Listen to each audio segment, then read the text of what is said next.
Bonnet sur la tête et blouse sur le dos, ces visiteurs ont le droit à une excursion visuelle et olfactive pendant 1 heure dans une installation qui produit du cannabis près d'Edmonton.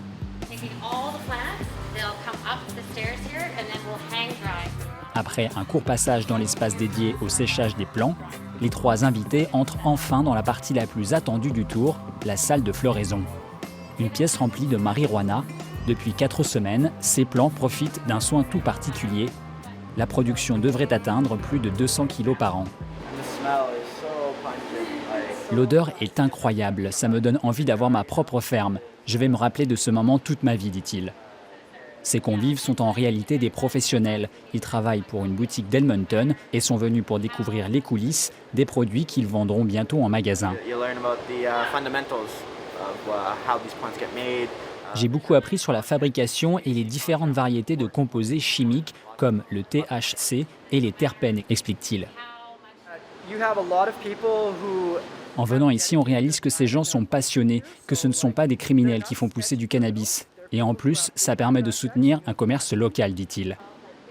La propriétaire des lieux joue les guides touristiques quelques heures par semaine, mais espère voir prochainement le grand public franchir le pas de sa porte. Les gens aiment savoir d'où vient leur nourriture. Ils veulent aussi savoir où et comment leur cannabis est produit, explique-t-elle. Une dizaine de micro-cultivateurs albertains demandent au gouvernement provincial l'autorisation de pouvoir organiser des visites sur un modèle similaire aux vignobles et brasseries. Vendre des produits sur place serait une source de revenus supplémentaires pour ces petites entreprises qui ont parfois du mal à sortir leur épingle du jeu face aux géants du secteur. La loi actuelle dans la province n'autorise pas ces ventes directes aux consommateurs. Il faudra donc la changer. Le ministère albertain des Finances annonce qu'il examinera de près l'approche des autres juridictions qui ont pris de l'avance sur ce sujet. La Colombie-Britannique prévoit de lancer les ventes directes en 2022.